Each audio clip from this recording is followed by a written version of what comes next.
하나님 또 귀한 만남을 허락하심에 감사합니다. 우리 행성감리교회 우리 청년 또 우리 청소년들과 함께 이 세상 가운데 하나님의 일하시는 그 모습들 또 우리 가운데 계획하신 것들을 우리가 이 시간 나눌 때 하나님 우리가 정말 하나님과 동역하는 동역자들이 다 될 수 있게 도와주시고 이 시간 피곤하지만 또 지치지 않고 하나님 말씀에 잘 집중할 수 있는 시간 될 수 있도록 인도하여 주시옵소서. 저의 또 입술을 주장하실 줄 믿사오며 예수님 이름으로 기도합니다. 아멘. 하나님께서 우리에게 어떤 계획을 품고 계신지 한번 알아보는 시간을 가지려고 해요. 제가 좀 시작하면서 우리 좀 피곤할 수 있으니까 퀴즈를 한번 내볼게요. 상품은 잘 맞추신 분들 목사님하고 제가 연락을 해서 이디야 커피 쿠폰 하나씩 쏘겠습니다. 네. 손 들고 자, 비싼 건 아니지만 네. 자, 퀴즈 아까 잠깐 제가 실수로 넘겼었는데 자, 다음 중 혀를 내밀면서 인사하는 지역은 어디일까요? 1번 티그리스, 2번 티빙, 3번 티셔츠, 4번 티벳. 네. 네, 맞으셨어요. 네, 정답. 네. 나중에 목사한테 얘기 좀 해주세요. 네, 누구시? 티벳에서는 혀를 내밀면서 인사한대요. 자, 그러면 2번 다음 남반구에 사는 마오리족, 네, 뉴질랜드 마오리족은 어떻게 인사할까요? 1번 서로의 코를 한 번 비빈다, 2번 비빈다, 3번 비빈다, 4번 비빈다. 네. 저 뒤에 제일 먼저 드셨어요. 네. 서로 2번 비빈다? 확실해요? 다시 한번 생각해 보세요. 확실해요? 안 넘어가네. 맞았어요. 네. 2번이에요. 2번. 네. 한번 옆 사람이랑 2번 비비면서 네. 자, 넘어갈게요. 자, 3번. 추운 지역에 사는 에스키모의 인사법은 무엇일까요? 1번 뺨을 때린다, 2번 꿀밤을 때린다, 3번 코를 잡아당긴다, 4번 귀를 잡아당긴다. 우리 유형이 빨랐어요. 자, 3번. 코를 잡아당긴다. 맞아요? 진짜로? 땡! 잠깐만, 이쪽에. 네. 네. 4번. 귀를 잡아당긴다. 땡! 자, 저쪽에 자매님. 네. 뺨을 때린다. 정답입니다. 네. 자, 잠깨라고 우리 에스키모 인사 한번 하고 가십시다. 자. 네. 저기 남자분 여자 때리시면 안 돼요. 자. 네. 자, 에스키모 인사 이렇게 전 세계 인사 문화도 되게 달라요. 우리가 전 세계 정말 많은 사람들이 살고 있는데 하나님께서 많은 사람들을 창조하셨고 많은 나라들이 있잖아요. 이렇게 근데 문화들이 정말 다릅니다. 하나님이 왕이었던 이 세상, 하나님이 창조하시고 좋았더라라고 말했던 세상. 자, 인간이 왕이 되니까 어떻게 됐어요? 자, 우리 인간은 선악과를 따먹음으로 인해서 우리 스스로가 왕자리로 갔어요. 하나님 보시기에 좋았더라, 선했던 이 세상이 우리 죄 가운데 굉장히 파괴되고 악해지고 어려워지고, 사실 이 영상을 보면서 뭐야 하지만 우리가 살아가는 세상이에요. 그렇죠? 네. 이런 세상에서 우리가 하나님의 자녀로서 어떤 목적을 가지고 어떻게 살아가야 될까요? 저는 그런 질문 여러분들에게 던지면서 질문을 하나 던지면 여러분들은 왜 사십니까? 이런 질문 한번 던져본 적 있어요? 이거는 뭐 교회를 안 다니는 친구들도 많이 하죠. 나는 왜 살지? 내가 왜 살까? 자, 다음 중 영원한 것은 무엇일까요? 치킨, 수련회, 예배, 라면, 선교. 2번이요? 수련회? 수련회 영원한 거예요? 네. 3번. 예배. 정답. 네. 역시, 네. 자, 우리 합창단원이에요. 자. 그렇죠. 예배가 영원한 것입니다. 사실 이 세상의 모든 것은 없어져도 우리가 하나님 나라에서 영원토록 함께하는 것은 바로 예배지요. 선교라고 대답하는 친구들도 있는데 선교는 예배가 없는 곳에 예배를 하기 위해서 하는 겁니다. 그렇죠? 그래서 영원한 것은 예배인데, 그래서 우리는 영원한 것을 좀 위해서 살아야 되잖아요. 그래서 웨스터민스터 소요리 문답 제1문에 보면은, 이거 웨스터민스터 한번 들어본 적 있으신가요? 네. 아마 아시는 분도 있으실 것 같고, 사람의 제1되는 목적은 무엇입니까? 사람의 제1되는 목적은 하나님을 영화롭게 하는 것과 그를 영원토록 즐거워하는 것입니다. 이것을 다른 말로 하면 예배. 그쵸? 예배가 뭡니까? 하나님을 영화롭게 하는 것, 하나님을 즐겁게 하는 것. 예배가 영원한 것이에요. 우리는 예배를 위해 사실 창조된 존재들이에요. 네. 알고 계셨어요? 모르고 계셨어요? 자, 그래서 이사야 말씀을 보면 이 백성은 내가 나를 위하여 지었나니 나를 찬송하게 하려 함이라. 성경은 계속해서 인간을 창조한 목적에 대해서 예배라고 얘기하고 있어요. 너희들은 예배하기 위해 지어진 존재들이야. 예배하기 위해 지어진, 하나님을 예배하기 위해 지었어. 그런데 아까 영상 보니까 하나님을 예배하나요, 우리가? 예배하지 않는 세상은 너무나도 끔찍합니다. 너무나도 타락하고 너무나도 파괴되고 심지어는 인간의 죄가 동물에게까지 저주처럼 임하는 그런 세상을 우리는 살고 있습니다. 그럼 세상 너무 절망적이네요. 이거 어떡하죠? 네. 그렇지만 하나님은 말씀을 통해서 늘 우리에게 희망을 주시죠. 소망을 주시죠. 이 땅 가운데. 오늘 저랑 그걸 발견하시면 될 것 같아요. 그걸 발견하는 시간이면 될 것 같은데, 제가 자꾸 질문해서 죄송해요. 졸까봐. 선교가 무엇일까요?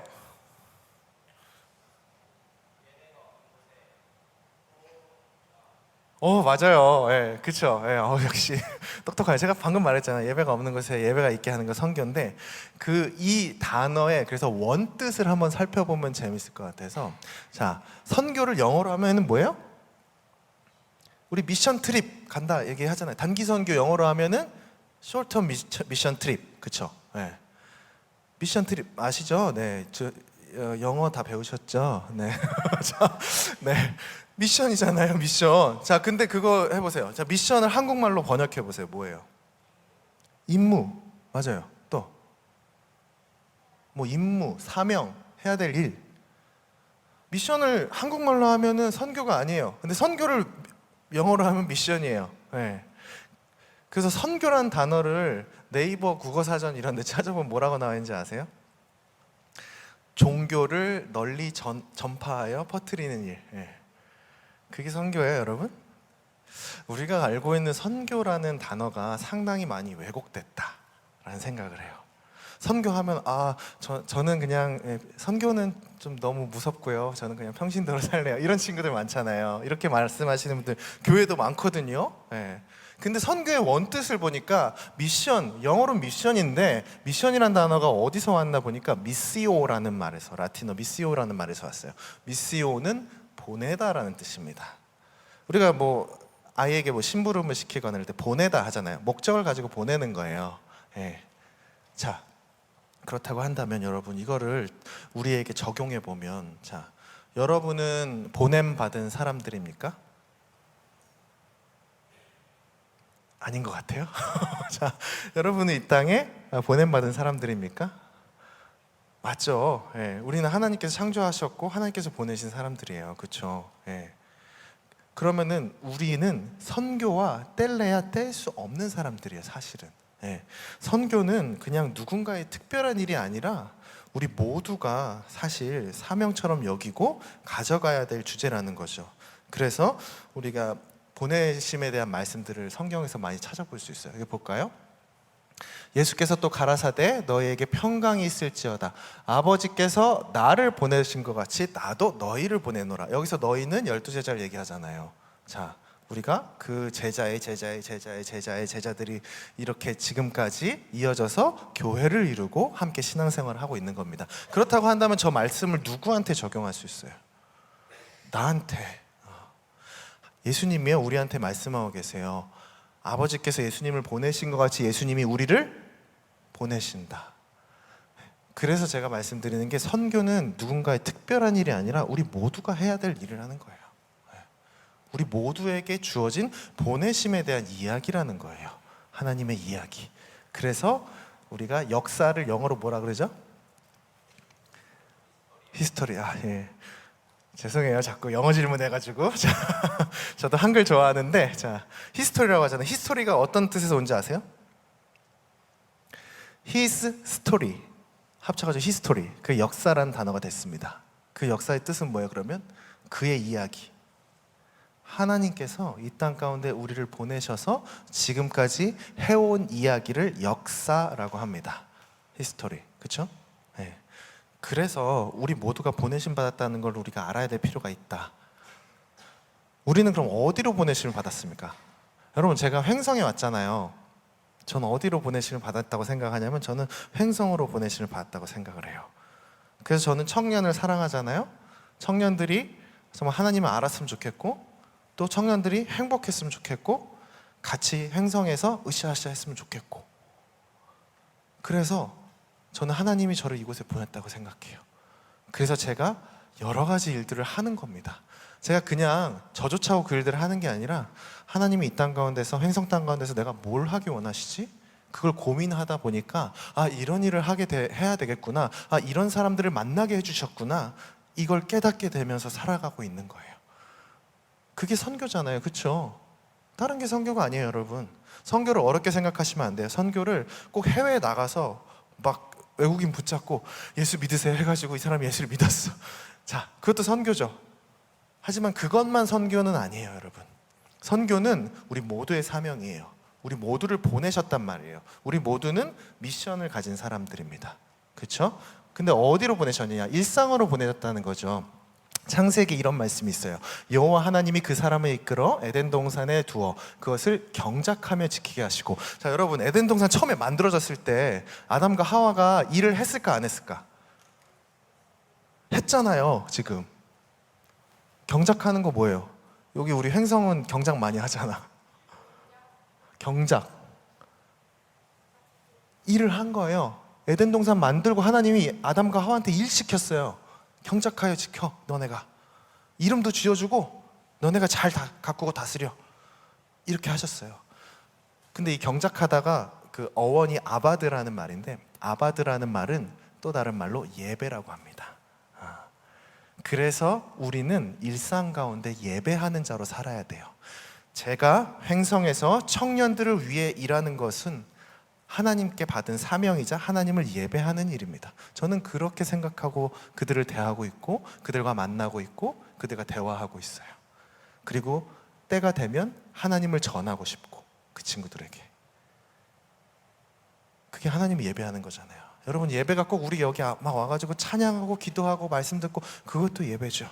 그런데 우리는 하나님께서 애초에 창조하실 때부터 경작하여 지키게 하시고, 예배하여 지키게 하시고, 여러분들이 일상생활 속에서 어떤 직업을 갖든, 학교든 가정이든 사회이든 어딜 가든지 간에 하나님은 여러분을 거기로 보내셨단 말이에요. 어떻게 하라고? 예배하라고. 그게 우리의 인생이 목적이 될 때 진짜 우리는 행복하게 살 수 있는 거예요. 그것이 바로 성경이 말하는 행복의 비결입니다. 그렇다고 한다면 우리가 이 온 세상을 한번 저랑 세계 일주를 한번 떠나볼 거예요. 네, 세계 일주를 떠나볼 건데, 자, 전 세계 인구가 몇 명일까요? 몇 명이요? 80억. 또 여러 명. 네, 또 몇 명일까요? 전 세계 인구가 95억? 너무 올렸는데? 전 세계 인구가 몇 명일까요? 79억 명이에요. 전 세계 인구는 1년에 약 8천, 9천만 명씩 늘어나요. 그냥 통계적으로 쉽게 말하면 거의 1년에 1억 가까이 늘어나요. 그래서 10년 새에 거의 8, 9억이 늘었어요, 지금. 네. 제가 10년 전에 이 강의할 때만 해도 70억이었거든요. 매년 올라가요, 숫자가. 현재 79억 명 정도. 사실 정확하게 따지면 78억 8천 얼마인데 79억 명이라고 했어요. 자, 이 중에 누군가가 하나님의 말씀을 전하지 않으면 한 번도 복음을 들어볼 수 없는 사람이 몇 명이나 될까요? 대략적으로. 정확한 건 아닙니다. 대략적으로. 70억이요? 60억. 그러니까 누군가가 가서 일부러 전하지 않으면 하나님이라는 존재를 알 수 없는 사람들. 65억. 14억. 자, 복음에서 소외된 사람들은 25억 명 정도. 이들은 평생에 한 번도 선교사를 만난 적이 없고 만날 수 없이 살아갈 수 있는 사람들입니다. 자, 소외됐다라고 하는 건 누군가 일부러 가서 전하지 않으면 들을 수 없는 거예요. 그래서 우리가 이 땅 가운데서도 선교적 삶을 살겠지만 선교사님들도 파송하면서 우리가 함께 그들을 후원하고 노력하고 하고 있는 것도 다 이런 일들 때문입니다. 누군가 가지 않으면 한 번도 평생에 여러분들은 되게 복 받았잖아요. 교회가 여기 얼마나 많아요, 그렇죠? 교회를 한 번도 접할 수 없는 사람들이 이렇게나 많아요. 그래서 우리가 전 세계인들을 제가 이쪽으로 다 초대할 거예요 지금. 네, 전 세계 사람들 다 이쪽으로 초대할 거예요. 네, 혹시 목사님께서 얘기하셨는지 모르겠는데 혹시 11명의 전 세계인들이 여기 계시나요? 제가 11명만 뽑아달라고 했는데 11분을 앞으로 모시도록 하겠습니다. 네, 잠깐 앞으로 나오시겠어요?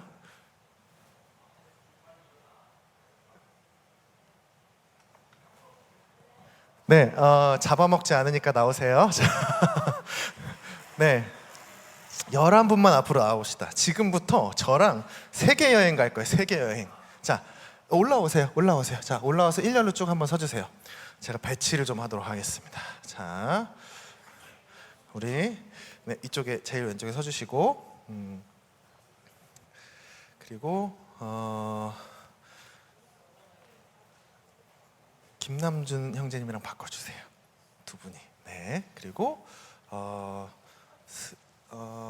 11명인가요 지금? 하나, 둘, 셋, 넷, 다섯, 여섯, 일곱, 여덟, 아홉, 열. 11명. 네. 오케이. 잠깐만요. 하나, 둘, 셋, 넷. 두 분이 자리를 바꿔주시고, 이쪽으로 좀 치우쳤으니까 중간으로 조금만 올게요. 자, 제가 여기 전 세계 사람들을 모셨어요. 여기가 79억 명이라고 칩시다. 됐죠? 79억 명. 키 큰 사람 뭐 한 9억 명 하고, 키 작은 사람 한 5억, 6억 합시다. 그렇게 쳐봅시다. 자, 전 세계에 이런 사람들이 살고 있는데 어떤 사람들이 살고 있냐면 제가 여기서 반을 좀 나눠볼게요. 하나, 둘, 셋, 넷, 다섯, 여섯. 여기 쫙. 제 오른쪽에 있는 이쪽에 사시는 분들은 복음을 언제든지 들을 수 있는 사람들. 예를 들면 대한민국 같은 나라. 이쪽은 복음을 들을 수 없는 사람들. 한번 제가 해서 여러분들께 세계 일주를 시켜드릴게요. 자, 우리 첫 번째 분께는 제가 성경책을 드리겠습니다. 자, 복음, 성경, 복음. 전 세계에서 이렇게 복음을 들을 수 있는 지역에 사는 사람들 중에 이렇게 복음을 받아들이고 하나님을 찬양하는 이런 사람들을 가리켜서 우리가 읽어볼까요? 헌신된 그리스도인. 헌신된 그리스도인들은 물론 저기 숫자가 정확하진 않아요. 대략적으로 추산을 하는 겁니다.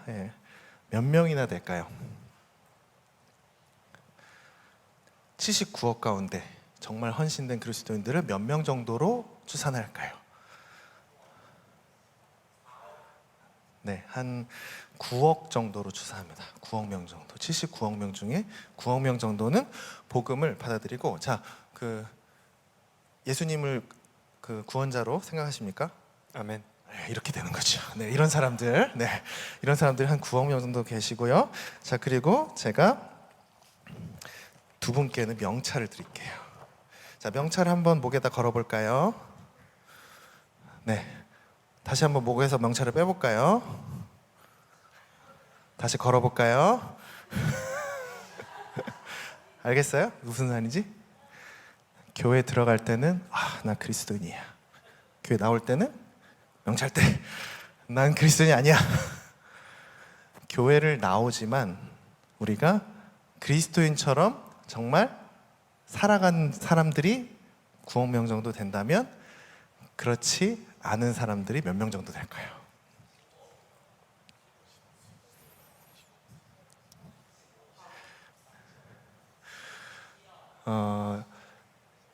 헌신된 그리스도인의 약 2배 정도로 봐요. 한 18억 정도겠죠. 그러면 9억 9억 해서. 그래서 이분들을 둘이 같이 들어주세요. 자, 읽어볼까요?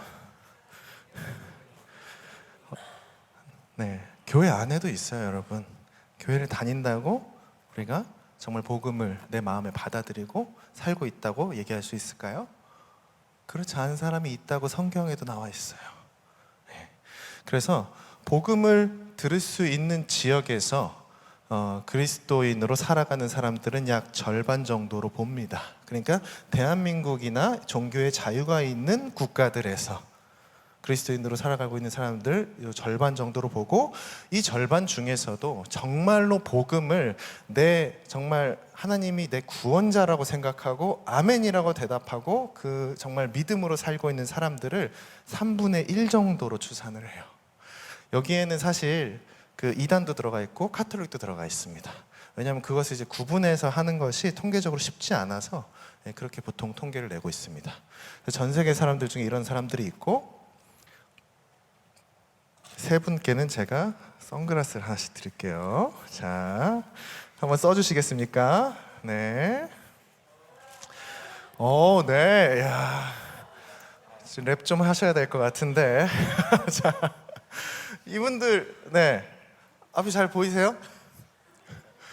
잘 안 보이죠? 네. 자, 이 사람들은 어떤 사람들일까요? 교회 안 다니는 사람들, 또 네. 나오다 마른 사람들. 네. 나오다 마른 사람들은 여기도 많아요. 네, 그렇죠? 네. 교회를 나가지 않는데 난 그리스도인이라고 얘기하는 사람들도 꽤 있어요. 아세요? 네, 꽤 있습니다. 자, 이분들은 누굴까요? 복음을 들을 수 있어. 복음을 언제든 들을 수 있어. 주변에 교회도 있고 전도하러 오는 사람도 있어. 근데 받아들이지 않아. 교회를 다니지 않아요. 신이 어딨어? 전 다른 종교 믿어요. 이런 사람들 있죠. 대한민국에도 그런 사람들 많아요. 그렇죠? 네. 그런 사람들이 복음을 들을 수 있는 뭐 대한민국이나 미국이나 뭐 캐나다나 이런 자유국가에 사는 사람들 중에 그 전체 인구 중에 약 절반 정도는 하나님에 대해서 부정하고 믿지 않고 삽니다. 네. 이런 사람들을 가리켜서 우리가 한문 써 있는데 아닐 비자 써가지고 뭐라고 한다고요? 비그리스도인. 그쵸? 자, 보세요. 그러면 복음을 들을 수 있는 우리 대한민국 같은 지역이나 그런 자유국가에 사는 사람들 중에 헌신된 그리스도인들은 거의 6분의 1 정도. 네. 그렇게 봐요, 통계적으로. 그리고 이름뿐인 그리스도인, 교회 들어갈 때 명찰 달고 들어갔다가 교회 나오면서 명찰 떼고 아이고야 하면서 사는 분들, 그런 분들, 이름뿐인 그리스도인들이 약 그의 2배 정도 되는 숫자가 있다. 그래서 전 세계 79억 중에 약 32%가 기독교인이라고 그리스도인들이라고 얘기하는데, 그 중에는 요 두 그룹이 섞여 있는 거예요. 이해되세요? 네. 그게 우리가 살아가고 있는 복음을 들을 수 있는 지역에 사는 사람들의 이야기입니다. 자, 여기는 제가 아까 뭐라 그랬죠? 복음을 자기가 선교사가 누군가 가서 전해주지 않으면 복음을 전혀 들을 수 없는 사람들, 이쪽 나라로 떠나볼까요? 네, 이거 좀 도와주실 텐데. 자, 점점 두려워지고 있죠. 뭐가 나올지. 자, 이거 써주시고 이거 한 번만. 네, 목사님 죄송합니다. 제가 여기서 이슬람 한 번만 하겠습니다. 자, 이거 좀 도와주세요. 여성분이 도와주시는 게 씌워주시면 돼요. 얼굴만 딱 나오게. 얼굴 나오게. 네네네네. 자, 복음을 들을 수 없는 지역에 사는 사람들이 있어요. 어디 같아요? 중동. 네, 또 이슬람 국가들이죠. 이슬람 국가들이에요. 자, 이슬람 국가들. 자, 여러분 이슬람이랑 무슬림의 차이 아세요? 그 무슨 단어 차이? 이슬람 뭐고 무슬림 뭐예요?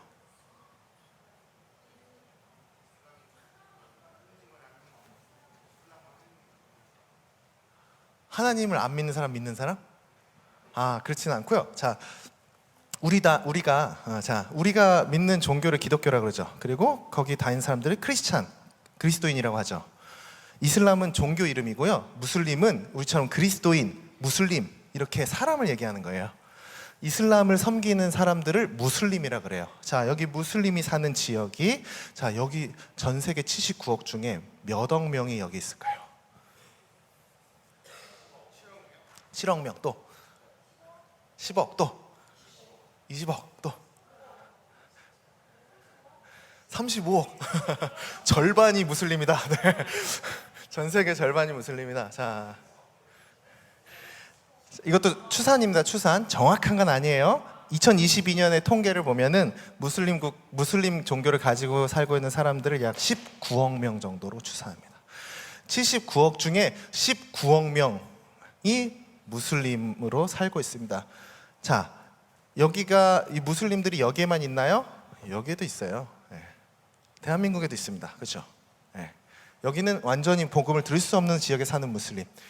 요 세 그룹, 요 세 명 안에 속해 있죠. 또 무슬림들이. 네. 그렇죠? 네. 근데 이쪽은 진짜 복음을 들을 수 없고, 자, 이 모자는 카타야라 그래요. 카타야. 자, 이 모자가 하얀색으로 변한 사람들이 있어요. 흰색 모자 쓰는 사람들. 그건 뭘까요? 결혼한 사람? 아, 그건 아니고, 네. 이 모자는요, 하얀색으로 변하는 거는 그 무슬림들은 그게 있어요. 평생에 한 번 반드시 성지순례를 해야 돼요. 그래야 구원에 이를 수 있어요. 평생에 한 번 반드시 성지 가서 순례를 해야 됩니다. 성지 순례한 사람들은 이 모자 색깔이 하얀색으로 바뀌어요. 흰색 사람들은 성지 순례 한 번 갔다 온 거예요. 자, 우리 여성이 하고 있는 것도 한번 봅시다. 이거 뭐라 그래요, 우리가? 히잡. 그건 다 알죠. 자, 그러면 여기를 얼굴을 다 가린 게 있어요. 그건 뭐라 그럴까? 얼굴. 차도르. 그리고 온몸을 가린 게 있어요. 뭘까? 다 온몸을 다 가리. 얼굴까지 가리고 온몸을 다 가렸어. 부르카, 히잡, 차도르, 부르카 이렇게 불러요. 이거 왜 할까요, 여러분? 네? 이슬람 법 때문에.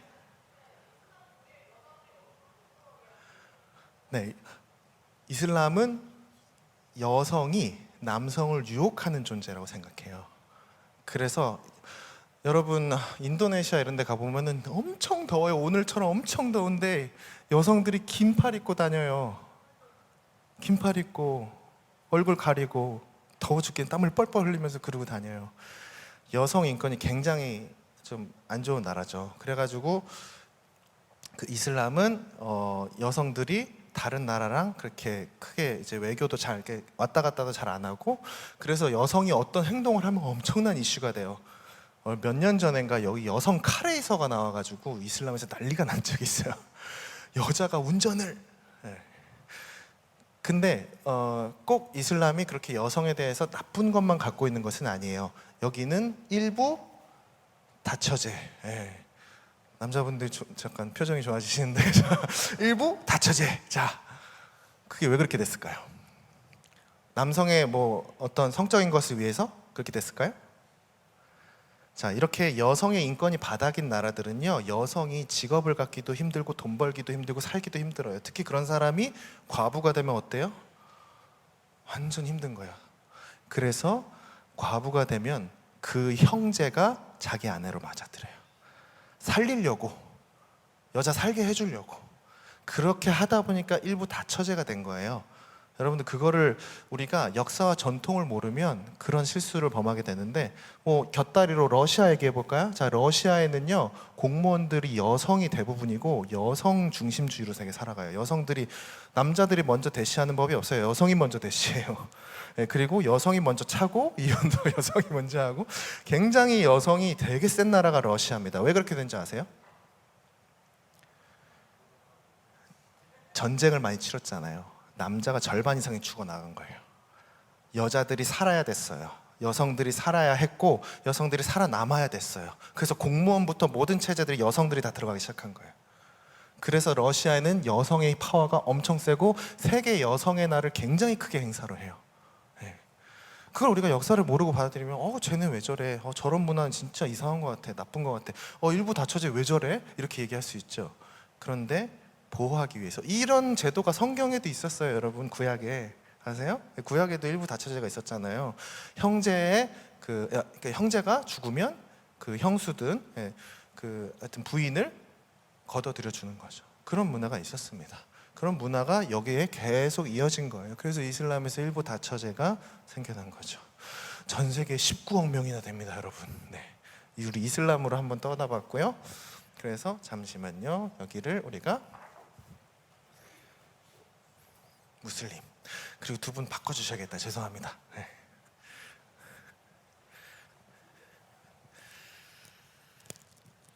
뭐가 나올까요?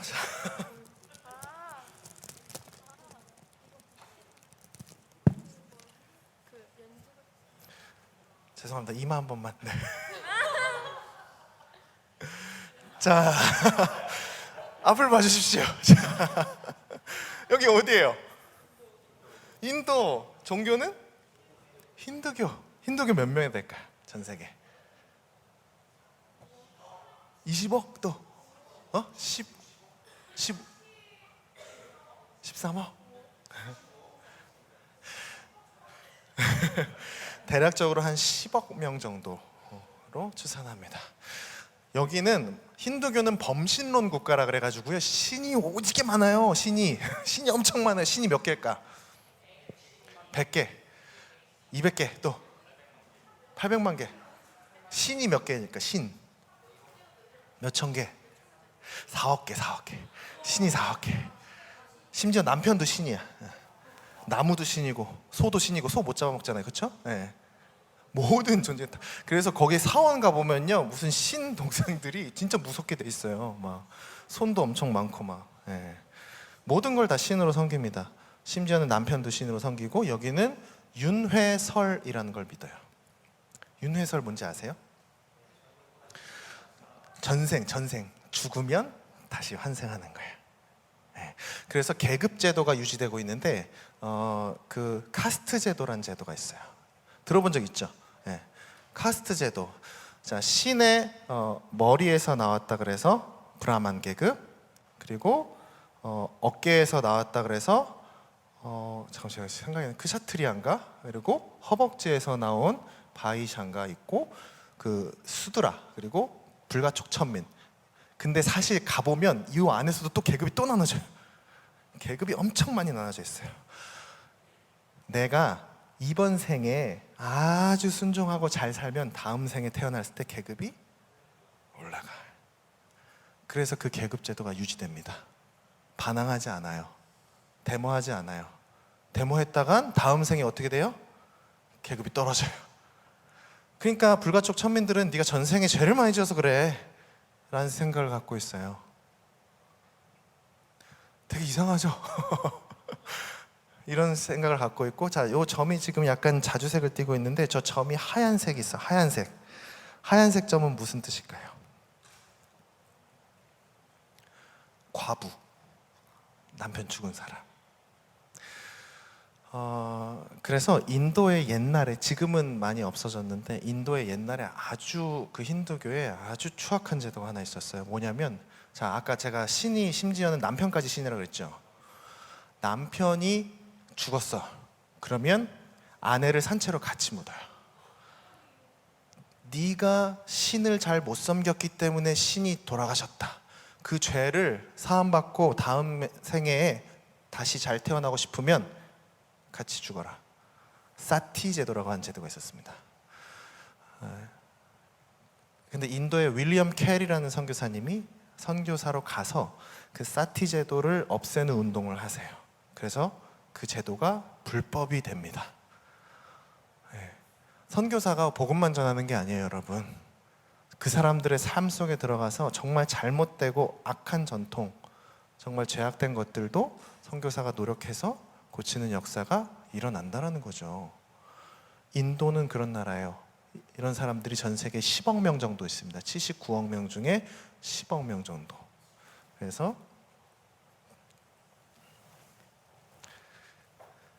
힌두. 네. 그리고 우리 빨간 천을 좀 들고 계셔 줄래요? 딱 펼쳐가지고 이렇게. 네, 여긴 어디일까요? 터키? 여긴 어디일까요? 중국? 또 아프리카? 스페인? 북한? 빨간색 하면 떠오르는 주의가 있잖아요. 우리가 사회주의 공산주의, 그렇죠? 예, 사회주의 공산주의 지역에 살고 있는 사람들이 있습니다. 여기는요 불가지론 무신론이라 그래가지고 신을 인정하지 않죠. 예. 보통 공산국가나 사회주의 국가들은 종교의 자유가 없는 국가들에 살고 있는 사람들. 중국 경우만 해도 여러분, 중국의 선교사님들 마음대로 선교할 수 있어요? 못해요. 잡혀갑니다. 잘못하면. 네, 그렇죠? 그래서 누군가가 정말 목숨을 바쳐서 들어가지 않으면 복음을 들을 수 없는 지역에 사는 사회주의, 공산주의 국가들이 존재합니다. 예. 그리고 여기를 대표하는 그 제도가 이제 무신론, 예. 무신론에 관련된 제도죠. 그래서 그 전 세계 무신론자들이 몇 명 정도 될 것 같으세요? 와. 작년 통계에 의하면 약 9억 명 정도가 무신론자로 살아간다고 합니다. 저기만 있을까요? 여기도 있어요. 네. 여기도 무신론자들이 있어요. 우리나라에도 있어요. 중국에만 있는 거 아니고 북한에만 있는 거 아니고 우리나라에도 있어요. 그리고 여기 있는 사람들도 여기에 군데군데 조금씩 있긴 있어요. 그렇죠? 네, 그렇게 섞여 있습니다. 그래서 우리가 여기를 무신론자. 영국에 있는 무신론자들이 되게 웃긴 광고를 냈어요. 예배 드릴 거니까 모여라. 신이 없는 예배를 드리겠다. 버스 광고에 그걸 냈어요. 예배 시간 장소를 써놓고 신이 없는 예배, 무신론자들의 모임, 네, 그런 걸 영국에서 한 적이 있습니다. 그렇게 이제 신을 인정하지 않는, 네, 그리고 체제적으로나 개인적으로도 인정하지 않는 무신론자들이 전 세계 인구 중에 약 9억 명 정도가 있다라고 봅니다. 자, 그리고 네, 이건 조금 세팅 시간이 필요한데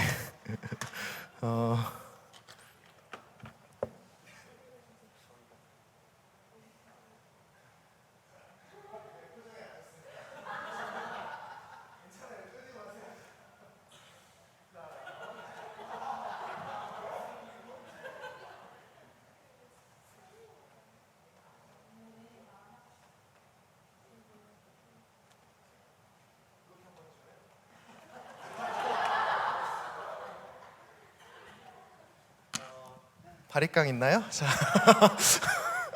자, 여기 어디예요? 자, 여기 어디입니까? 불교. 우리나라에도 있잖아요. 불교 국가. 네. 불교 국가 대표적인 국가 어디예요? 태국. 태국 불교. 네, 그렇죠? 자, 요 색깔이 노란색이 있고 우리나라 무슨 색이에요? 회색. 우리나라는 대승불교라 그래요. 대승불교. 저 노란색은 소승불교. 보통 소승불교가 더 보수적이고 대승불교는 약간 진보적인, 혁신돼서 나온 종교가 대승불교입니다. 우리나라는 대승불교를 따라서 모든 중생의 구원을 중요시하고 소승불교는 나 개인의 구원을 중요시합니다. 불교는 어떤 문화를 갖고 있어요?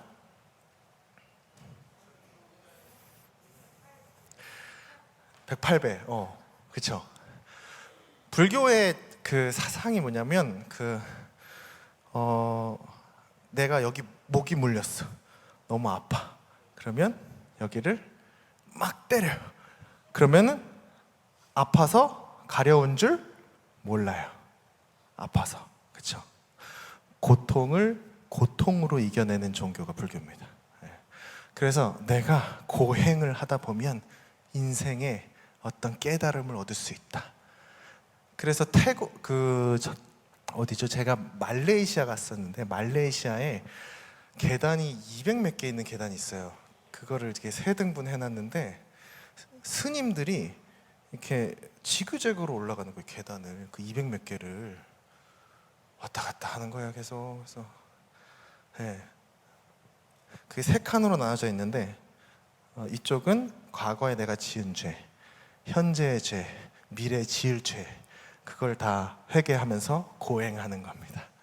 그래서 깨달음을 얻고 내가 부처가 되는, 그런 종교죠. 불교는 근데 영적으로 굉장히 강해요. 여러분 제가 이거 얘기하면은 사실 교회들이 잘 받아들이지 않는데 실제로 있던 일이에요. 우리나라에는 그런 기적이 별로 없어서 불교가 되게 강한 지역에 어떤 선교사님 가셨는데 그 쇠봉을 이렇게 막 돌리더니 자기 몸에다 딱 꽂더래. 딱 빼더래요. 근데 아무렇지도 않아. 못 믿겠죠. 아프리카나 이런 데 가면은 그런 되게 놀라운 일들이 지금도 여전히 벌어지고 있는 데가 있습니다. 그래서 막 어떤 선교사님들 막 거기 가면 왜 이렇게 이상하게 여기만 오면 머리가 아파요, 힘들어요.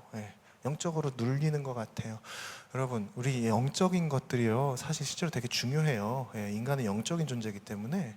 근데 그런 일들을 실제로 경험을 했다라고 선교사님들이 이야기를 해요.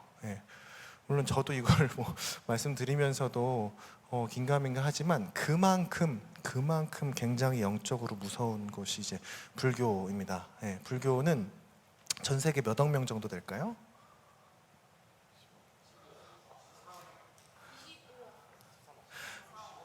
작년 통계로 한 5억 정도 된대요. 5억. 5억. 그렇게 많지는 않죠. 5억 정도로 추산하고 있습니다. 네. 실망하시는 것 같아요. 5억이라고 하니까. 네, 5억 정도입니다. 네. 불교가 전 세계 5억 명 정도 존재하고 있고요. 그리고 이제 소승불교, 대승불교, 그리고 라마불교라 그래서 한 3개 정도의 종류가 있습니다. 마지막 분은 죄송한데 한 가지만 더 부탁드릴게요. 여러분들이 좋아하시네. 이거 목걸이 한번 걸어주실래요? 실제로 이거 아프리카에서 실제로 선교사님이 갖고 오신 목걸이, 이거 짐승의 이빨입니다. 실제 이빨. 그래서 이거 뭘 뜻할까요? 부족민, 원주민. 실제로 샤머니즘 맞아요. 샤머니즘.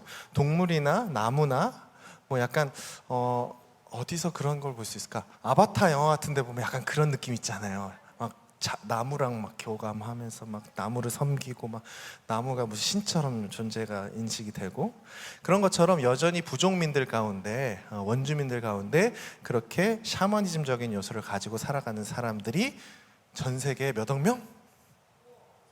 5억? 10억? 9억 명 정도 된대요. 많죠. 엄청나죠. 그래서 그런 사람들은 평생 한 번도, 우리가 진짜 선교사님들 중에서 정말 전설처럼 내려오시는 선교사님들, 막 정말 말이 안 통하는 데 가가지고 그들의 언어를 배워가지고 막 그들 족장이랑 같이 막 예배하고 막 옷통 벗고 같이 다니시고 막 그런데 사는 사람들이 전 세계 약 9억 명 정도 된대요. 자, 다 됐습니다. 그러면 전 세계 우리 79억 명 인구를 우리가 한번 살펴봤어요. 이쪽은 어떤지요? 복음을 들을 수 있는 지역에 사는 사람들, 이쪽에는 복음을 들을 수 없는 지역에 사는 사람들. 이 세상은 이렇게 다양한 사람들이 우리와 함께 살고 있습니다. 우리 한번 박수 쳐주시겠어요? 네, 수고하셨습니다. 여기다가 그냥 주시고 들어가시면 돼요.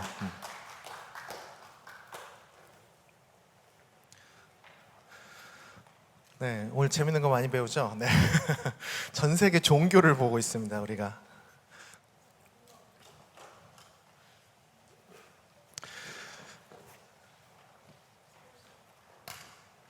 우리가 이렇게 정말 세상에 많은 사람들과 살아가는데 우리가 참 복된 사람들이죠.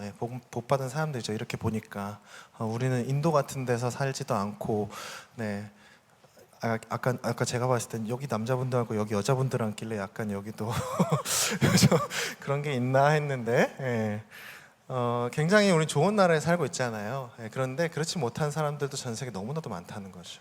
그럼 우리는 그 사람들을 위해서 뭘 할 수 있을까요? 그리고 이 땅 가운데 그냥 우린 단순히 횡성에 보내진 사람들일까요? 하나님은 이 온 세상을 창조하셨잖아요. 하나님의 꿈이 그렇게 작지 않아요. 여러분들을 향한 꿈이. 그랬을 때 우리는 여러 가지 세상의 이슈들을 보면서 한번 이야기를 나누고 보고 싶은데, 자, 이 사진은 뭘까요? 죄송해요. 그림이 이렇게 작죠? 죄송합니다. 잘 보이세요? 자, 지금 설명을 드리면 총 들고 있는 군인들이 있고 헬기가 있네요. 뭘 뜻하는 걸까요? 전쟁, 맞습니다. 여러분, 우리나라 지금 전쟁 국가인 거 아세요? 네, 우리나라 지금 휴전 중이에요. 휴전 중. 언제 다시 전쟁이 일어나도 이상하지 않은 나라예요. 휴전 중인 국가. 지금 전쟁 중인 나라가 어디가 있습니까? 우크라이나, 러시아. 그렇죠. 그리고 예전에 코트디부아르라는 나라가 이제 내전 중인 적이 있었거든요. 거기에 유명한 축구 선수가 하나 있어요. 드록바. 바로 아시네요. 드록바. 드록바라는 선수가 코트디부아르를 월드컵에 본선에 진출시킨 장본인이거든요. 엄청난 선수예요. 코트디부아르가 올림픽 본선에 나갔다는 건 엄청 기적적인 일인데 그때가 내전 중이었어요. 전쟁 중에 월드컵에 본선에 진출을 합니다. 그래서 코트디부아르의 드록바라는 선수가 월드컵에 중계하는 카메라를 하나를 붙잡고 제발 이 월드컵 예선이 펼쳐지는 기간만이라도 전쟁을 멈춰 주십시오라고 얘기를 했어요. 어떻게 됐을까요? 5년간의 내전이 종결됐어요. 놀랍죠? 예. 물론 우리가 드록바 같은 유명인이 아니에요. 그리고 유명인이 돼서 여러분 유명해지셔야 됩니다. 유명해지셔서 이렇게 얘기하셔야 돼라고 얘기하고 싶은 게 아니에요. 세상에 그런 어렵게 전쟁을 겪으면서 힘들게 사는 나라들이 많이 있다. 전쟁이 나면은 누가 제일 많이 고통을 겪습니까, 여러분? 어린이들, 부녀자들, 예, 정말 힘없는 사람들이 제일 먼저 죽어요. 전쟁은 일어나선 절대 안 되고 일어났다 하더라도 그것을 빨리 종결해야 합니다. 그게 우리 그리스도인들이 가지고 있는 사명입니다. 우리가 이 땅을 위해서 기도할 필요가 있어요. 때로는 모금 운동도 할 필요가 있고요. 저들을 돕기 위해서. 우리는 저 전쟁을 멈추기 위해서 이 땅에 보내신 우리의 사명을 기억하면서 살아야 합니다. 저런 국가 가운데 난 뭘 할 수 있을까? 자, 이거는 의사가 주사기를 들고 있는 사진이네요.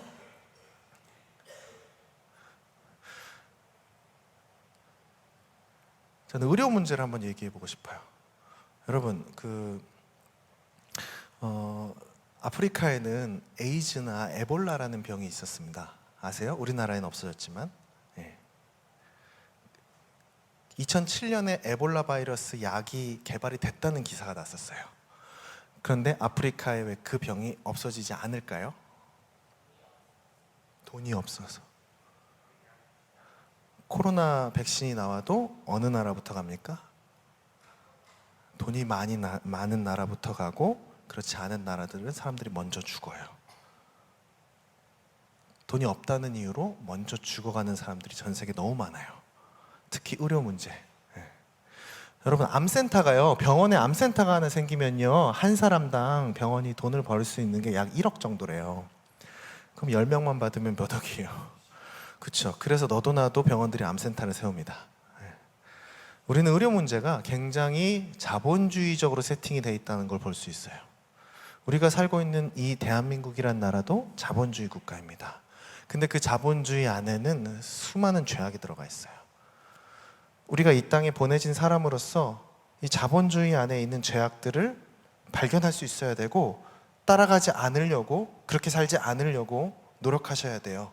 그리고 여기 앉아 계신 분들 중에 나중에 의사나 간호사나 의료계에 종사하실 분들이 계시다면 내가 이 업계로 하나님께서 날 보내셨는데 내가 이 업계의 어떤 죄악된 관행들, 죄악된 어려움들, 정말 돈이 없는 사람이 먼저 죽고 약이 있는데도 못 먹고 죽어가는 이 사람들을 위해서 나는 어떻게 살 것인가? 그게 선교예요, 여러분. 그렇죠? 그리고 이건 뭘까요? 사진이 잘 안 보이죠? 이 수많은 사람들이 저 신전을 향해서 절을 하고 있죠. 아까 봤던 우리 무슬림에 대한 이야기입니다. 무슬림 국가들은요, 한 달 동안 밥을 굶으면서 기도하는 라마단 기간이라는 게 있어요. 라마단 기간 들어보셨어요? 네. 그래서 우리나라에서 아마 예수전도단이라는 선교단체가 주축이 돼서 그 라마단 기도 운동을 해요. 아세요? 한 달 동안 저 무슬림들이 기도하잖아요. 우리도 같이 하자. 우리도 하나님 앞에 기도하자. 저들을 위해서. 그런 기도 운동을 한 달 동안 합니다. 그게 무슬림을 위한 30일 기도 운동입니다. 그게 아마 6월경에서 7월경에 아마 하는 걸로 알고 있는데 여러분들도 나중에 한번 관심 있으면 검색하면 다 나오니까 매일매일 기도 제목이 있어요. 그걸 가지고 같이 기도하실 필요가 있다. 왜냐? 저 지역에 여러분, 우리가 선교하러 들어가기가 쉽습니까? 어렵죠. 목숨 걸고 들어가야 돼요. 걸리면 감옥에 가거나 심지어 심할 땐 사형까지 당해요. 네, 저 나라는. 그게 이제 샤리아 법이라 그래가지고 이슬람에는 굉장히 강력한 제도들이 있습니다. 그러나 우리가 저들을 그렇게 좀 뭔가 되게 나쁘게만 볼 것은 아닌 게, 사실 우리의 그 먼 조상들이 예전에 큰 실수를 한 적이 있어요. 십자군 전쟁이라고 들어봤나요? 십자가 그림을 그린 군인들이 가서 기독교인이 아닌 사람들을 다 죽였죠. 그때 무슬림들의, 이슬람 사는 사람들의 조상들이 어마어마하게 죽었어요. 그래서 그 사람들은 십자가만 보면 어떤 게 떠올라요? 내 아버지의 원수, 내 어머니의 원수. 그래서 여러분, 우리 그 전 세계 전쟁 지역에 유일하게 들어갈 수 있는 응급시설이, 응급차나 이런 구조가 있어요. 그게 뭔지 아세요? 적십자 아세요? 빨간 십자가. 적십자는 전쟁 지역에 있으면은 양쪽에서 공격 못하게 됐어요, 국제법으로. 네. 그래서 인권을 보호하기 위해서 그런 걸 한단 말이죠. 자, 생각해 보세요. 이슬람에 적십자 들어갈 수 있어요, 없어요?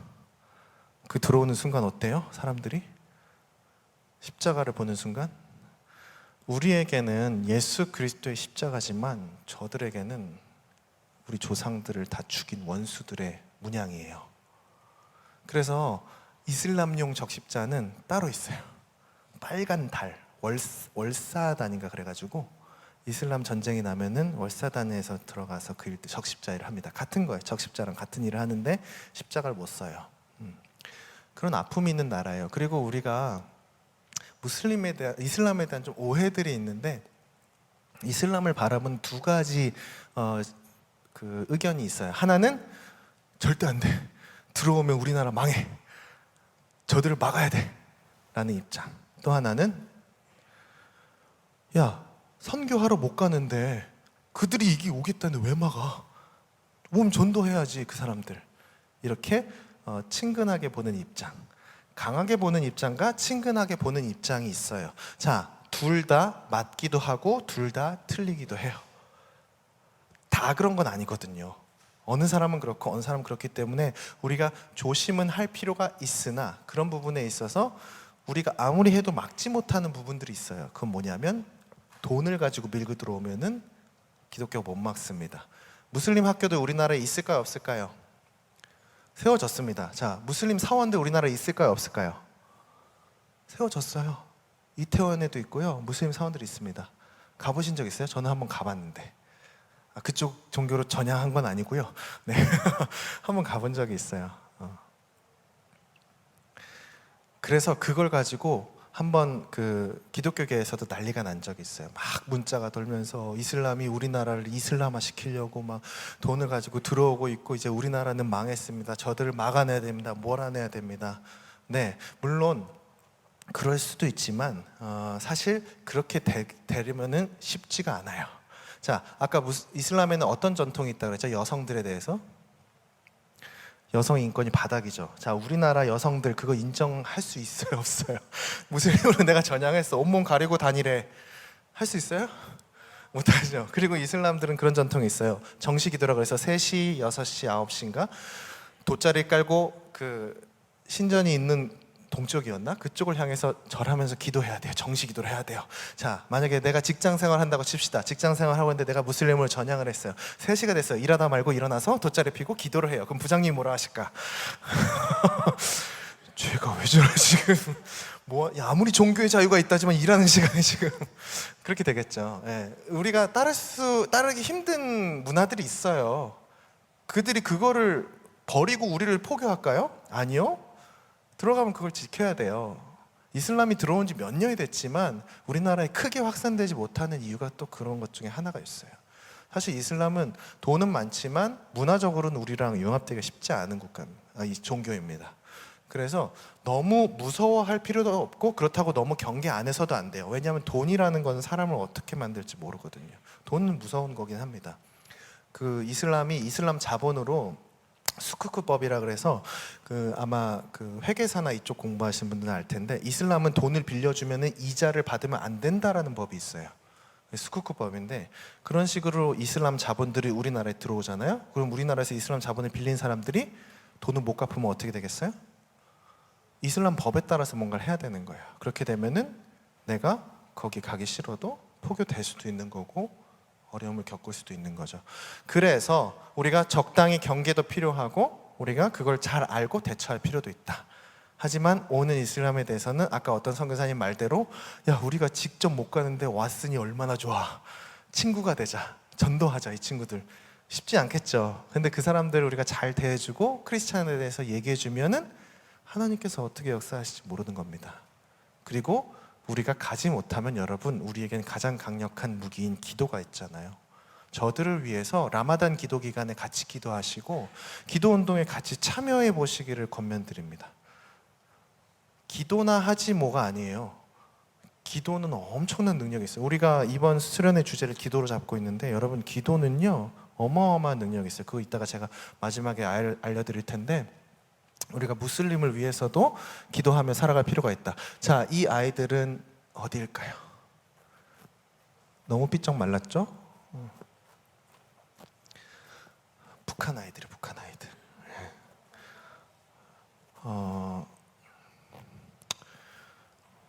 되게 그 38선이라는 선 하나로 여기는 굶어 죽고 있고 우리는 배가 터져 죽고 있고, 우리나라 다이어트 산업이 엄청 큰 거 아시죠? 그리고 우리나라 음식 쓰레기가 1년에 몇 조 원이 나온대요. 38선 하나만 있을 뿐인데 그 아래는요 완전히 그냥 풍부하다 못해 음식을 버리고 있고 살을 빼고 있고, 저 위에는 굶어 죽고 있고, 여전히 굶은 친구들이 굉장히 많고, 북한에서 탈북한 친구들 보면 키가 대부분 작아요. 먹지 못해서. 여러분이 태어나고 싶어서 여기 태어난 거 아니에요. 내가 하나님 보시기에 더 이뻐서 여기 태어난 거 아니에요. 그런데 어떤 친구들은 저 위에 태어났다는 이유 하나만으로 굶고 아프고 병들고, 우리는 배불러서 음식 남기고. 그래서 여러분, 음식 남기지 마세요. 정말 먹을 만큼만 하시고 정말 아껴 쓰셔야 돼요. 그렇게 낭비하는 것도 죄입니다, 사실. 저렇게 사는 사람들이 있는데 우리는 완전히 뭐 그냥 다 누리면서 아 괜찮아 버려, 너무 쉽게 얘기하죠. 세계 시카고에 5대 곡물 회사들이 모여 있어요. 그 회사들은 전 세계의 곡물 가격을 결정하는 곳입니다. 거기서 곡물 가격을 결정하는데 자, 퀴즈. 지구 전체에서 사람들이 먹을 양식이 몇 명분이 나올까요? 1년에. 우리가 79억 명이잖아요, 전 세계가. 몇 명이 먹을 수 있을까요? 지구에서 나오는 식량이 200억 명? 네, 또 100억. 정답. 네. 그 세계의 절반은 왜 굶주리는가라는 책을 본 적 있으세요? 유엔의 식량 조사관으로 있던 장지글러 교수가 쓴 책이에요. 그 책에 보면 전 세계의 식량은 약 100억 명이 먹을 수 있는 식량이 나온다. 자, 그러면 아까 우리 전 세계 몇 명? 79억 명. 자, 그러면은 다 먹고도 몇 인분이 남아요? 거의 21억 분이 남아요. 근데 왜 굶어 죽어요? 시카고의 그 곡물 가격을 결정하는 곳에는요, 자, 곡물 가격, 우리 횡성사니까 잘 알잖아. 곡물 가격 떨어지면 어떻게 농부들이 망해요. 농부들이 굶어 죽어요. 그래서 그들을 살리기 위해서는 식량 가격을 조절해야 돼요. 조절 어떻게 합니까? 태평양 바다에 갖다 버려요. 남는 식량을 가격 맞추려고. 그리고 저기는 굶어 죽고 있고. 우리가 인간이 사는 이 자본주의 사회라는 게 되게 아름답지만은 않습니다. 우리가 이 땅 가운데 보내졌다라는 것을 고민하지 않으면 이 세상은요 계속 악해질 거예요. 그런데 하나님은 우리를 통해서 이 땅을 변화시키겠다고 얘기하고 계신 거예요. 우리가 저런 문제에 관심을 가질 필요가 있어요. 저런 문제나 저런 사건이 나왔을 때 어떻게 해요? 기도하셔야죠. 저들을 위해서, 이 세상의 악함을 위해서. 이 친구들 마찬가지예요. 아프리카 친구들인데 물을 먹으러 2시간을 걸어왔어요. 근데 저 물을 떠서 집에 가서 동생한테 갖다 줬는데 동생이 저 물을 먹고 3시간 뒤에 죽어요. 물에 기생충이 가득해서. 또 하나 사진은 일본에 쓰나미가 왔을 때 사진입니다. 한쪽은 물이 없어서 죽고 한쪽은 물이 넘쳐서 죽고. 왜 이런 일도 일어날까요? 기상이변이나 이런 것들은 여러분 우리 요즘에 너무 잘 알고 있죠. 환경 문제 때문에 일어납니다.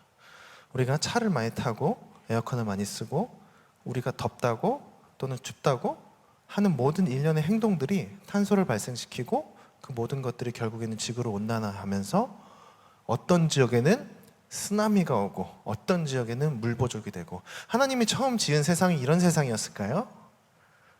이런 세상 보면서 하나님이 아우 좋았더라 라고 했을까요? 우리의 욕심 때문에 우리나라는 특히나 우리나라 진짜 회개 많이 해야 됩니다. 우리나라 진짜 전 세계적으로 기후 깡패라고 불려요. 너무 많이 써서 한 사람이 쓰는 양이 너무 풍족하고. 여러분 우리는 조금 불편한 거 못 참아요.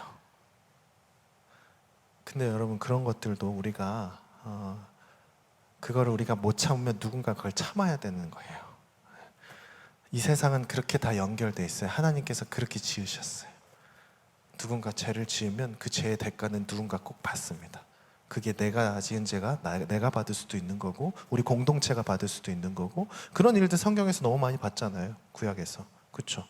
한 사람의 죄 때문에, 아담의 죄 때문에 우리 가운데 죄가 들어오고 한 사람의 리더가 잘못한 것들이 우리에게 굉장히 큰 고통을 주고. 우리가 환경 문제도 관심을 가지셔야 돼요. 이거는 선교의 일부로 우리가 관심을 가지셔야 돼요. 우리가 좀 더 아끼고 좀 더 노력해서 조금 불편해도 그랬을 때 지구 환경이 조금이라도 더 회복될 수만 있다면, 그리고 그걸 통해서 전 세계에 있는 사람들이 그 운동에 같이 참여할 수만 있다면. 우리 성경이 추구하는 가치가 그런 거잖아요. 여러분 성경이 여러분에게 당신이 엄청 유명해지고 돈을 잘 벌고 높은 자리에 올라가서 온 세상을 바꾸십시오라고 얘기합니까? 성경에서 쓰여진 사람들 보세요. 대부분 되게 연약하고 어리고 나약한 사람들이에요. 서울 사는 사람이 아니라 횡성 사는 사람을 쓴다니까 하나님이. 진짜 사람 많고 막 능력 있는 사람들 가운데 하나님이 일으키시는 게 아니라 저 변방에서 예수 그리스도 나사렛에서 태어나셨잖아요. 변방이 시골이에요.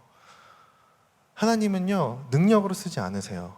그 사람이 얼마나 하나님 앞에 헌신되어 있느냐, 내가 하나님 앞에 얼마나 보내심의 마인드를 가지고 살아가느냐, 그런 사람을 쓰신단 말이에요. 그럼 우리가 저런 문제를 맞닥뜨렸을 때 당연히 보호해야죠. 조심해야죠. 자, 그리고 자, 요거는 세계 지도죠. 세계 지도에 뭐가 점으로 막 연결돼 있어요. 자, 지구가 평평하다는 사실이 밝혀졌습니다, 여러분. 지구가 평평해요. 아세요? 지구는 평평합니다. 평평합니까? 저는 이제 인터넷 얘기를 하고 싶은 건데, 인터넷. 자, 우리는 지금 미국에서 BTS가 1위 했다는 소식을 단 1분 만에 알 수 있습니다. 지금 했다는 게 아니고 갑자기 화들짝 좋아하시는 분들이 있는데 지금 1위 했다는 게 아니고 전 세계에서 일어나는 일들은 1분 만에 알 수 있어요. 뭘 통해서? 인터넷. 모든 세상이 연결되어 있죠. 자, 여러분 그 세상 안에도 사람들이 살고 있습니다. 여러분 신천지가 어떤 전도를 많이 하는지 아세요? 영상을 올린 다음에 거기에다가 댓글을 달아요. 너무 은혜롭다, 너무 좋다, 여긴 진짜다. 그런 댓글을 보면 사람들이 어떻게 해요? 영향을 받아요. 자, 항상 구글에서 검색 리스트가 있는데 검색 리스트에서 항상 10위 안에 드는 것 중에 하나가 영적 세계예요. 사람들은 의외로 인터넷으로 영적 세계를 많이 검색합니다. 영적인 것을 많이 궁금해합니다. 실제로. 그랬는데 신천지가 딱 떠. 어때요, 여러분? 거의 가겠죠.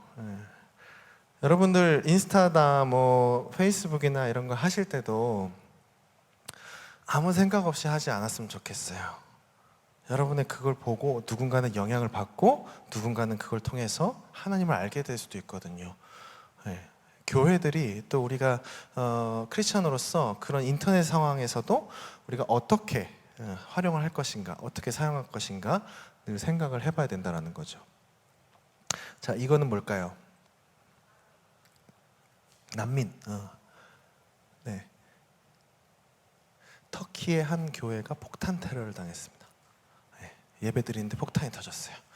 그래서 부상당한, 너무 크게 다친 딸을 안고 나오는 아빠의 모습입니다. 자, 여러분들은 누가, 자, 횡성에서 우리 딱 이렇게 읍에 지나가는데 누가 뒤에서 딱 칼 들이밀고 너 교회 가면 죽여버린다, 협박당하신 분, 예수 믿으면 죽는다고 협박당하신 분 없죠? 그런 나라가 있어요. 예수 믿으면 죽여버린다고 한 나라가 있어요. 실제로 그런 나라에 사는 사람들이 있어요. 여러분, 우리는 하나님을 얼마든지 믿을 수 있고 찬양할 수 있고, 여기서 막 드럼 치고 찬양한다고 막 누가 총 들고 옵니까? 누가 우리 협박하러 옵니까? 그렇지 않잖아요.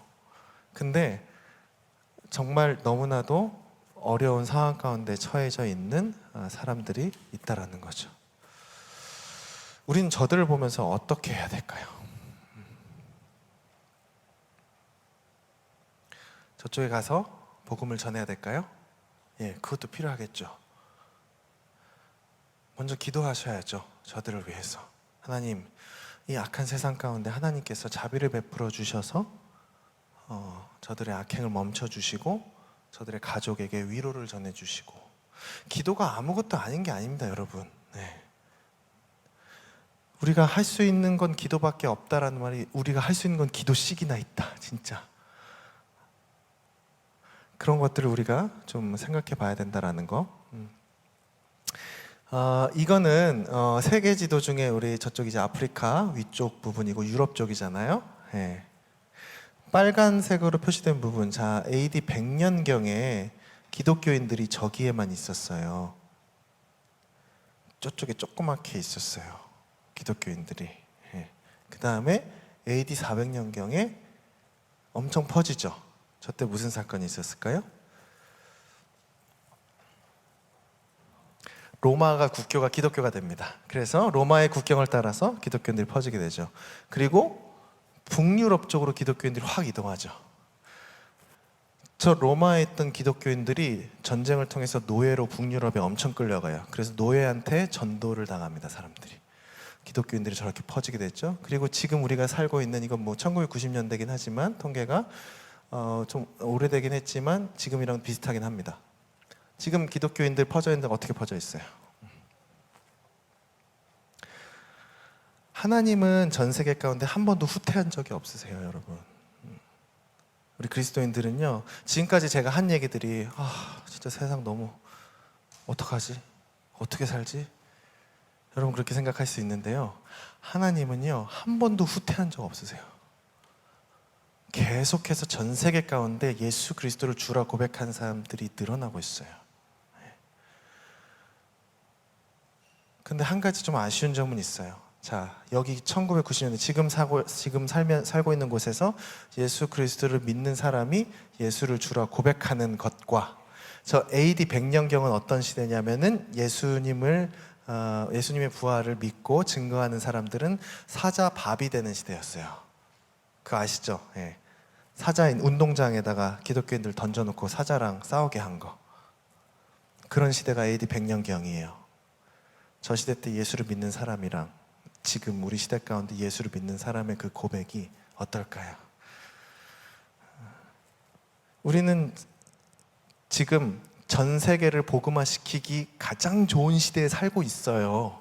살고 있는데요, 우리가 왜 그걸 못하는 걸까요?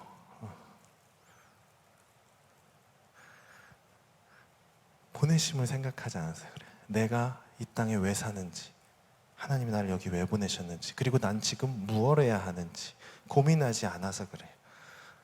그렇지만 그런다 해도 하나님은 후퇴한 적 없으세요. 그것을 고민하고 그것을 항상 생각하고 기억하는 많은 사람들과 함께 하나님은 일하시고, 그걸 위해 기도하는 사람들과 함께 하나님은 일하세요. 그래서 한 번도 후퇴하지 않으세요. 계속해서 이 세상 가운데 하나님의 이름이 드러나기를 하나님은 원하시고 우리 가운데 보여주고 계시다는 거죠. 사람이 가장 중요한 말을 할 때가 언제 같아요?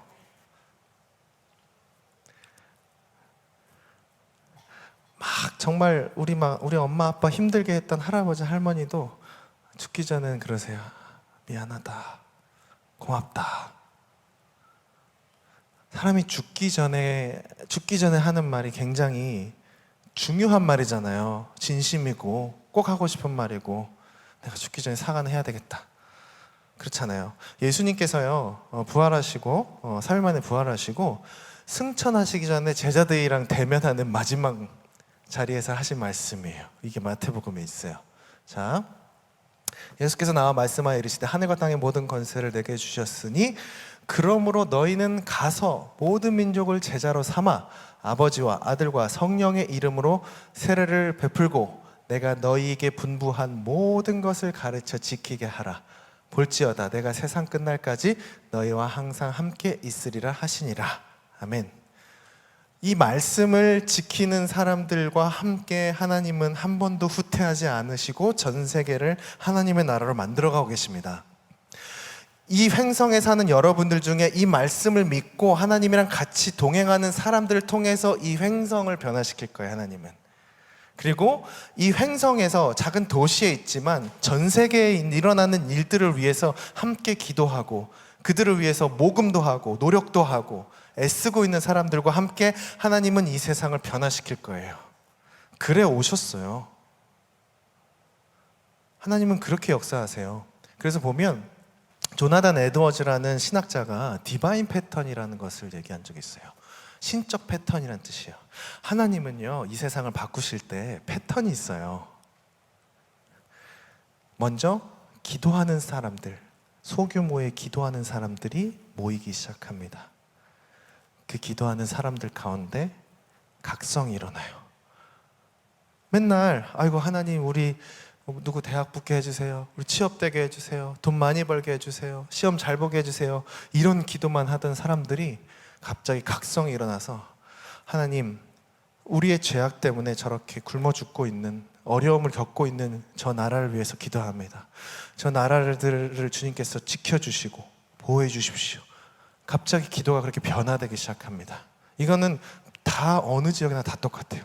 그 다음에 그렇게 기도하는 사람들을 통해서 많은 사람들이 함께 모여 예배하기 시작해요. 부흥이 일어나죠. 그 부흥이 끝이 아니라 그 부흥된 공동체가 그 부흥을 또 전하러 선교하게 나아가게 됩니다. 이게 모든 전 세계 기독교 공동체의 공통점이에요. 역사적으로. 이번 수련의 주제가 뭐죠? 기도. 기도나 하지 뭐. 기도해 볼게요. 네. 그런 게 아니에요, 여러분. 기도가요. 역사를 보면요, 와, 정말 세상에 너무 많은 문제들이 있구나. 저거 어떻게 해결하지? 해결이 되고 있거든요. 해결을 하는 사람들이 나타나고 있거든요. 어떤 것을 통해서? 누군가의 기도를 통해서. 무슬림 선교사님이 복음을 전하는데 어떤 자매를 만났단 말이에요. 그 자매랑 4주 동안 성경 공부를 하고 이 자매가 복음을 받아들여요. 그래서 무슬림 지역에서 몰래 이 자매에게 세례를 주기로 합니다. 그리고 그 일을 교회에 가서 보고를 했는데 거기에 또 다른 무슬림 선교사님이 또 계셨었어요. 그 선교사님이 할렐루야를 외치면서 얘기하십니다. 내가 10년 전에 그 자매를 만났고 그 자매가 복음을 받아들일 수 있도록 10년 동안 기도했다. 근데 이 선교사님이 그 자매를 또 만난 거죠. 다른 선교사님이. 그래서 그 자매가 너무 쉽게 복음을 받아들이기 시작한 거예요. 그래서 복음을 받아들이는 사건이 일어납니다. 네. 기도나 하자가 아니에요. 기도는 너무 중요하고 하나님은요, 자, 아까 우리가 영상에서도 봤지만 우리가 왕이 돼서 우리가 하고 싶은 대로 하면 망가지게 돼 있어요. 그런데 기도하는 사람들이 기도를 통해서 이 세상을 변화시키겠다고 하기 시작하면 어떻게 되냐면요, 그 땅이 변화되기 시작합니다. 부흥되기 시작합니다. 여러분, 이 횡성 땅에 있는 많은 사람들이 하나님 믿기 원하세요? 이 횡성 땅에 있는 내 친구들, 내 가족들, 내 학교에 있는 사람들, 모든 사람들이 하나님 믿기 원하세요? 그러면 여러분들 사이에서 기도 모임이 나와야 돼요. 여러분들끼리 이 횡성을 위해서 기도하는 모임들이 3, 3, 5 모여서 기도하기 시작해야 돼요. 우리나라에 여기 교회에도 포스터가 붙어 있던데 평양 대부흥 운동이라고 1907년도에 엄청난 부흥이 일어난 사건이 있었어요. 그 사건의 시작은 1903년에 한 작은 성경 공부 모임부터 시작이 됐어요. 그 모임을 하던 분들이 기도하기 시작했고 그 기도가 한국에 온 하디 선교사님의 각성에 영향을 끼쳤고 하디 선교사님이 기도하기 시작했고 그 하디 선교사님의 회개와 각성이 많은 사람들을 불러 모았고 결국에는 전국이 뜨겁게 부흥의 물결을 일어나는 일들이 1907년에 평양 대부흥 운동으로 이어진 겁니다. 적은 인원이 우리가 모였지만 횡성에서 영향이 없을 수 있지만 여러분 오늘 또 이 시간 끝나고 같이 이 지역을 위해서 기도하면서 같이 가는 시간들이 있을 텐데 그 시간들이 너무너무 귀하고 중요한 거라는 생각하셔야 돼요. 그게 시작입니다. 우리가 무슨 능력으로 저 전쟁이 벌어지고 정말 돈으로 자본으로 물들어 있는 이 세상 가운데 하나님의 복음을 전할 수 있을까요? 기도밖에 없어요. 우리가 할 수 있는 거. 기도하다 보면 하나님이 길을 열어주시는 거고 그 길 가운데 가다 보면 하나님이 복음의 물결들을 우리에게 허락하시는 거거든요. 전 세계 복음의 모든 부흥의 역사는 다 이 패턴대로 갔어요. 그러면 우리는 하나님의 히스토리를 알았으니까 하면 돼요. 기도하시면 돼요. 기도 시작하시면 되고 우리가 지금 당장 선교를 나갈 수는 없지만 지금 당장 내가 가서 어떻게 할 수는 없지만 기도부터 시작하는 거예요. 기도부터 함께 하고 그랬을 때 여러분들이 사는 이 횡성지역 그리고 저 또한 여러분들과 함께 동역하면서 우리가 이 땅을 변화시킬 수 있다고 저는 믿습니다. 네, 이 시간에 우리가 함께 좀 기도하면 좋겠는데요. 강의는 여기서 마치고 여러분들이 그동안 기도에 대해서 또 선교에 대해서 우리의 부르심에 대해서 어떤 생각과 어떤 마음들을 가지고 살았는지 저는 잘 모르지만 이번 수련회를 통해서는 여러분들이 그것을 명확히 깨닫기를 소망합니다. 알고 돌아갔으면 좋겠어요. 그리고 우리가 우리의 기도가 얼마나 큰 일을 이룰 수 있는지 믿으셨으면 좋겠어요. 여러분 제가 여기 2018년도에 기촌에서 청년들이랑 이런 일을 할 걸 다 계획하고 왔을까요? 저 기도만 했어요. 그냥 하나님 저 횡성 가서 뭐 하죠? 횡성에 청년들이 많이 없다는데 뭘 할 수 있을까요? 아이들도 많이 없는 것 같은데 되게 작은 도시 같은데 뭘 할 수 있을까요? 저 아이들이랑 동상도 받았고요. 청년 기업도 세웠고요. 청년들이랑 하나님을 궁금해하는 청년들이 제 주변에 늘어나고 있어요. 제가 그거 뛰어나서 그래요? 제가 계획해서 그런 거예요? 아니요. 기도하다 보니까 그렇게 됐어요. 기도하고 하나님 뭐 보여주시겠지. 하나님 해주시겠지. 하나님이 해주신다니까요. 그래서 이 시간 우리 함께 기도할 때 우리가 살아가고 있는 이 지역을 위해서 함께 기도했으면 좋겠습니다. 오늘 또 계속 그것을 이어서 하실 텐데 하나님 우리가 어떻게 보면은 한국에서도 굉장히 작은 도시고 인구도 적은 그런 도시일 수 있지만 그것은 중요하지 않습니다. 하나님 앞에 중요한 것은 하나님의 말씀에 순종하는 한 사람이 중요한 거예요. 기도하는 한 사람이 중요한 거예요. 그래서 하나님 내가 그 사람이 되겠습니다. 내가 그 기도하는 한 사람이 되겠습니다.